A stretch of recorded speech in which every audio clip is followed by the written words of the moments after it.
నేను అడిగాను జగన్మోహన్ రెడ్డి గారిని, కనీసం ఇది 2 రాష్ట్రాల సమస్య అయిపోయింది. ఆ మనిషి ఏమో తెలంగాణలో బ్రతికే మనిషి, చనిపోయిందేమో ఆంధ్రాలో చనిపోయాడు.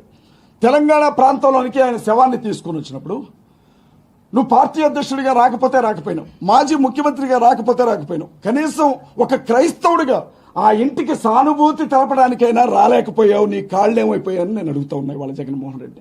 నేను వాళ్ళు చెప్తా ఉన్నా, మాజీ ముఖ్యమంత్రి జగన్మోహన్ రెడ్డి గారు, వైఎస్ఆర్ కాంగ్రెస్ పార్టీ అధ్యక్షుడు జగన్మోహన్ రెడ్డి గారు, క్రైస్తవుల దెబ్బ ఎలా ఉంటుందో చూపిస్తాం, కాసుకోండి, సవాల్ చేసి చెప్తా ఉన్నా జగన్మోహన్ రెడ్డికి. ఇన్ని రోజులు భుజాల మీద నేను మోసినాం కదా, ఈ భుజాల మీద నుంచి నిన్ను నేల మీద ఎట్లా పడగొడతామో కూడా జగన్మోహన్ రెడ్డి చూసుకోవాలా. జగన్మోహన్ రెడ్డికి ఒక్క ఓటు కూడా పడనివ్వండి మేము చెప్తా ఉన్నాం. ఆంధ్ర రాష్ట్రంలో చాలా మంది అనుకుంటున్నారు జగన్ డబ్బులు ఇచ్చి మీటింగులు పెట్టిస్తున్నాడు అని అనుకుంటున్నాడు. జగన్మోహన్ రెడ్డి గారికి 2 లక్షల కోట్లు 3 లక్షల కోట్లు ఆస్తున్న మా ఆత్మగౌరవం ఉంది, అది మాకు వెంట్రుకతో సమానం.